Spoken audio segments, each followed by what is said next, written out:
Thank you. Thank you. This is unbelievable.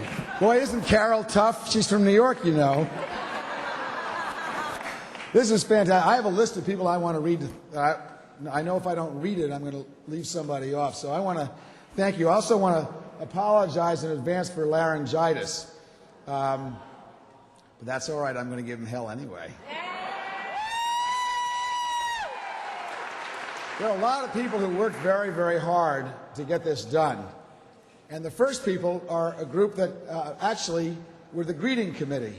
Because when you come here to this hall and you have 100 people with signs sitting out front saying, "We want Dean for president," let me first start to thank the Meetup.com people who are fueling this country all over the place.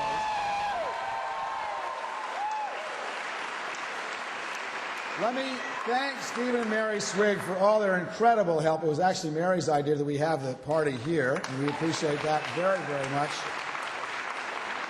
Let me thank Peter Coyote. Isn't he fantastic and stand up? Let me thank Robert Gant for coming up from L.A. to help us out.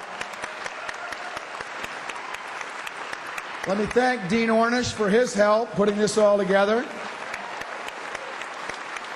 Now, I do have a secret weapon here. I actually have 4 members of my family, cousins and cousins-in-law. So I want to thank Renee Richards and John Hill, and Will and Ginny Felch. I want to thank the entire host committee and chair committee. There's a long list, and if I do that, we won't get to make a speech. But really, I deeply appreciate what you've done here. And I have to say, you're going to outraise L.A. tonight, so thank you very much.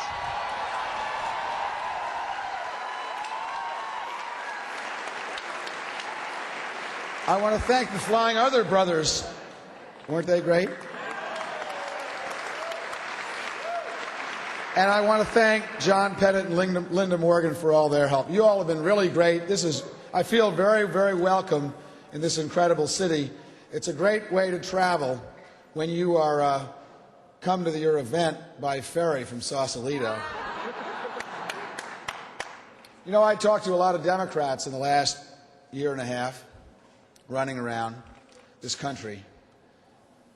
And the most interesting thing that I've found about Democrats is that they're almost as angry at the Democratic Party as they are at the Republican Party.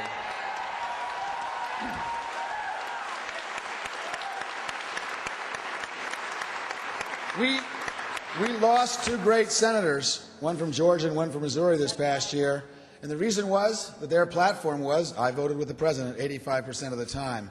Well, if your platform is that you voted with the president 85% of the time, why wouldn't you vote for the guy that's going to vote with the president 100% of the time? That's what they did. We've got to stop it. We're going to take back the Democratic Party first.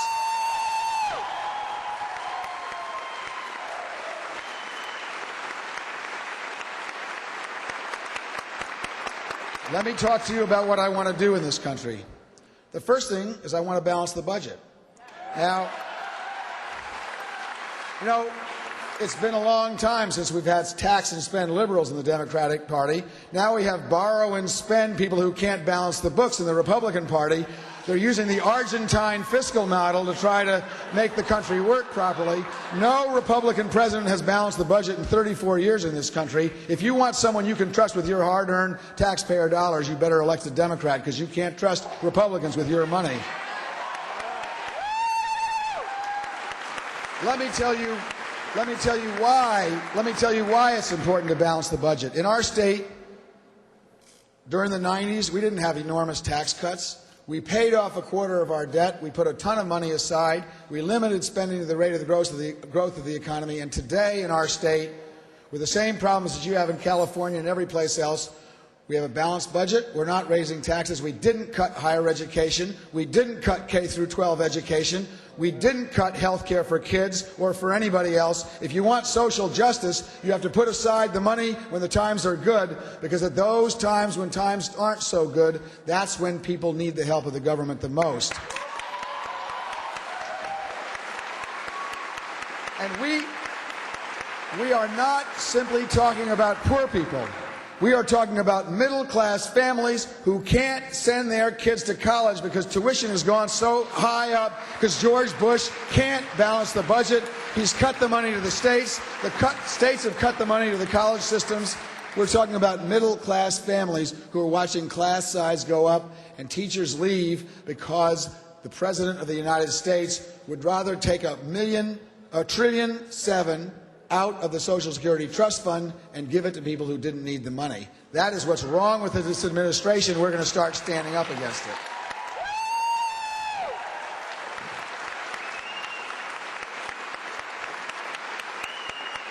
Well, you know what's happening in Washington?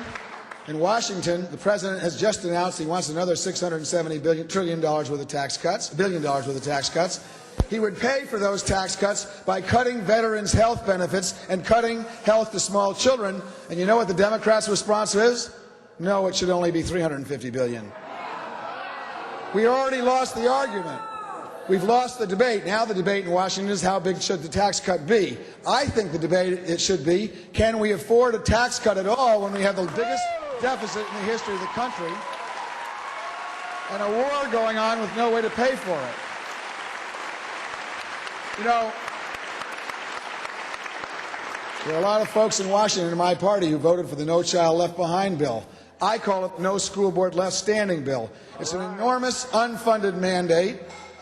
It's making class size go up. The state of Ohio has already voted to reduce their educational standards to get 200 schools off their 700 school failing list. This bill is taking America backwards, not forwards, and our guys voted for it. Enough! We have to stand up for being Democrats. I want health insurance for every American, man, woman, and child in America. Now, in our state, everybody under 18 has health insurance. We simply made Medicaid into a middle-class entitlement. If you make $54,000 a year less in the state of Vermont, your kids under 18 are entitled to health care. If we can do that in a small rural state, which is 26th in income in the country, surely the most powerful and wealthy society on the face of the earth can join every other industrialized nation. The Japanese have it. The Germans have it. The Israelis have it. The Canadians have it. Even the dreaded French have it. We can do better. And the cost is half of the president's tax cut. All right. If we say as Democrats we ought to repeal the president's tax cut, the public's going to say no. But if we say as Democrats, you have a choice, American people, would you rather have the president's tax cut, or would you rather make sure that your parents can afford prescription medicine? Would you rather have the president's tax cut, or do you think we ought to fully fund special education to stop pitting parents with special needs against parents who don't have kids with special needs? Would you rather have the president's tax cut, or would you rather put money into roads and schools and infrastructure and broadband to rural areas of the country so that we can have economic strength in all parts of this country? If you ask the question that way, people are going to choose jobs, roads, health care, and education because they didn't get the president's tax cut.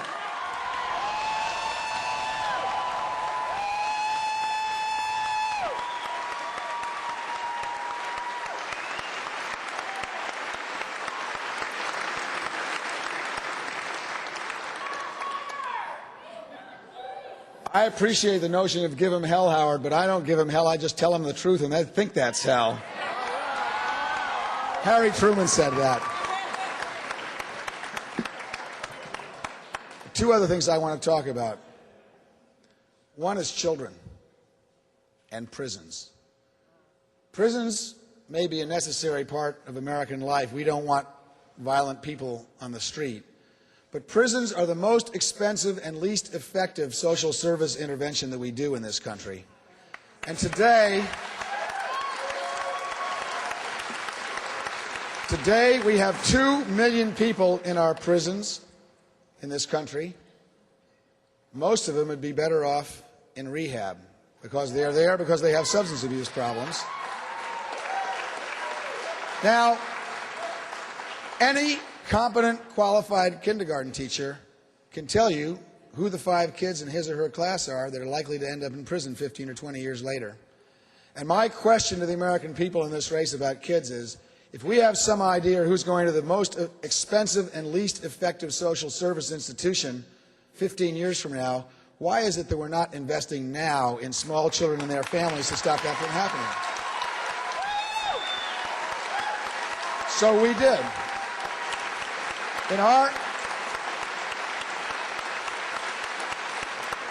In the state of Vermont, we hospital visit every single mother who gives birth, whether she's the richest or the poorest woman in the state. We ask them if they'd like home visits. 91% say yes. We visit those families. Most of them don't need help, but the ones that do get child care, health care, job training, parenting skills, programs to keep the dads interested in the kids, and 10 years later, our child abuse rate is down by 43%. And what that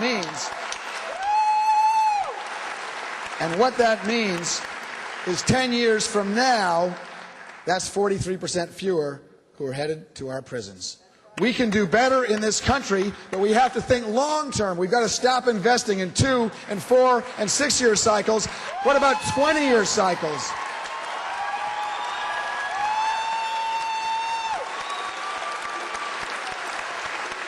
What about 100-year cycles for the environment? What about an oil policy that's something other than drilling in the national parks? What about wind energy? Wind energy, the Republicans poo-poo it as some right-wing crackpot or left-wing crackpot idea. If that's what it takes to be a left-winger, sign me up, baby. The Dutch today get 16% of all their electricity from wind. We have fallen so far behind the European countries in energy technology. It is an embarrassment, and we can do better in this country.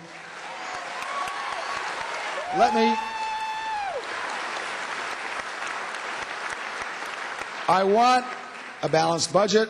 I want health care. I want investment in kids. I want an energy policy that makes sense, and I want a foreign policy that would result in Americans being able to walk down the streets in capitals around this world and be respected as Americans again.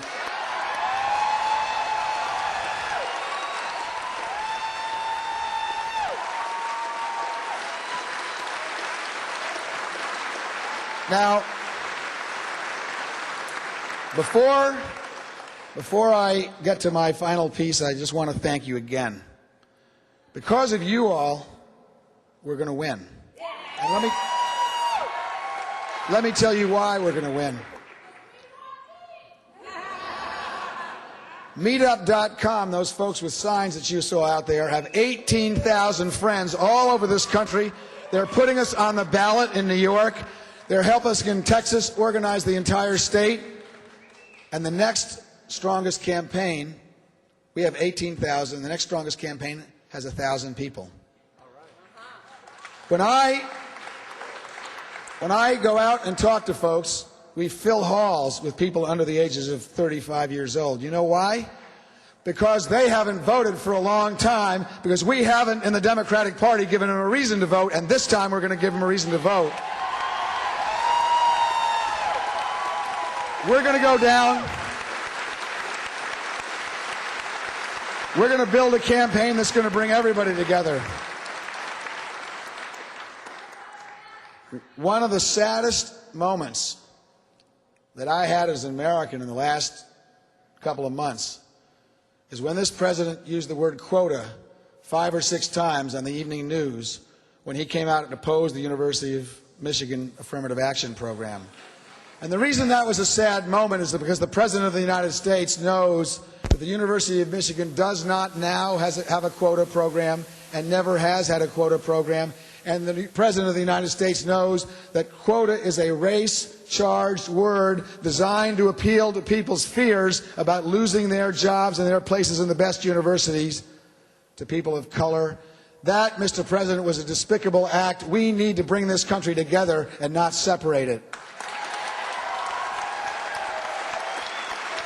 We're going to build this country. This is the most diverse state in America. There is no such thing as a majority in California, and in 50 years there will be no such thing as a majority in America. We need every single one of us together. The reason I signed the Civil Unions Bill with 6 months before my 5th re-election bid, when it was at 35% at the polls, is not just because I cared about the gay and lesbian community. I wanted them to have equal rights. It's because I cared that everybody in America have equal rights. All of us together. We have got to stop. We're going to rebuild this party, and then we're going to rebuild this country.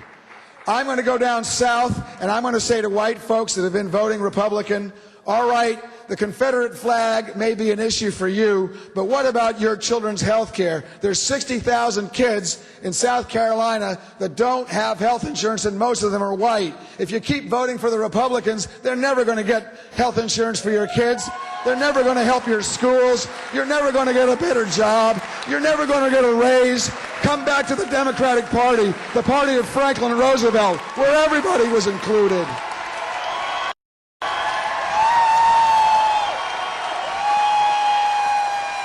We want our country back again. We want our country back again. I am tired of being divided by race. I am tired of being divided by income. I am tired of being divided by gender. I am tired of being divided by sexual orientation. I am tired of being divided by religion. We want our country back again. I am tired of being told what to do by fundamentalist preachers and right-wing talk show hosts. We want our country back again. We want our Democratic Party back again. We are going to build a country where we are all together, where unless every single American has good schools, then we have not achieved the level of greatness that this country can achieve. We will do this together. I was in Minneapolis before I came out here in front of 600 kids, and they told me that I was their hope. It's not true. The hope in this country is them. And in my generation, we made a lot of mistakes and we were a little self-destructive. But we changed presidents in 1968 and we stopped a war in 1974 and we changed this country. And this new generation coming up between 18 and 35 not only has the extraordinary power of the internet on their side, which gives us 18 times more volunteers around this country with an intensity that has not been seen since 1968. But this new generation is hard at work organizing for the responsibility that our generation will give them to build a better country, to get rid of an administration based on fear and replace it with an administration based on hope, to bring us all together, to include every American. There will be no Americans left when I become President of the United States who will be discriminated against because of who they are or what they are. We will be a society where all Americans are equal in the eyes of the law. All right. One of the things about running for president is that you see extraordinary things and you meet extraordinary people. And I'll close with this story. I gave a speech in Washington 6 or 8 months ago. And a guy came up afterwards, and about 80 years old, and he said, "Governor, I want to thank you for signing the Civil Unions Bill." And I said, "Well, I appreciate that very much, but what's your connection? What's your interest? Do you have a son or daughter who's gay or lesbian?" He said, "I'm a veteran, Governor. I was on the beach in Normandy on D-Day, and a lot of my friends got killed. I'm gay." If a man is willing to serve his country in the most extraordinarily and dangerous military operation in this last century, that is a man who deserves to come home to an America where he can be proud of who he is. That is a man who deserves exactly the same rights that I have. And in my state, he would have exactly the same rights that I have.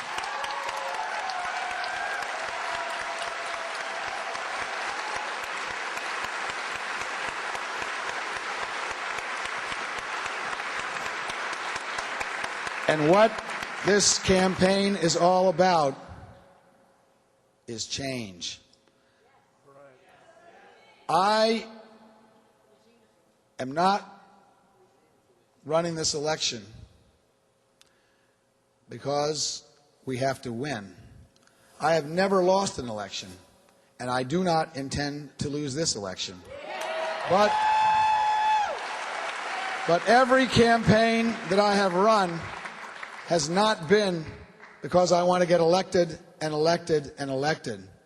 The reason I'm in politics and the reason I need you is because together we're going to change America and we're going to take our country back. We're going to build a country we can respect. We're going to build a country and leave to our children a country that we're going to be proud of, the country we set out to build so many years ago when we were 18 and 20 and 25 and 30. And we're going to teach them that we were proud, and we're going to do our best to leave them a country that's not in debt, that has health care for everybody. And you know what? They're the ones that are going to make it happen, because then they're going to have children, and they're going to pass along this country to the next generation. But before we do that, we are going to say no to the politics of the 1850s and yes to the politics of the 21st century. Come with me. Do it together. Be with us. Rally California. Let's win in California. Let's win in New Hampshire. Let's win in Iowa. Thank you very, very much for all your help. Thank you for your support. Go tell your friends. Get on the internet. Tell everybody you know. We're going to do it together. We're going to take back America. Thank you very, very much. Thank you very much. Thank you very, very much. Thank you. Thank you very much. Thank you very much.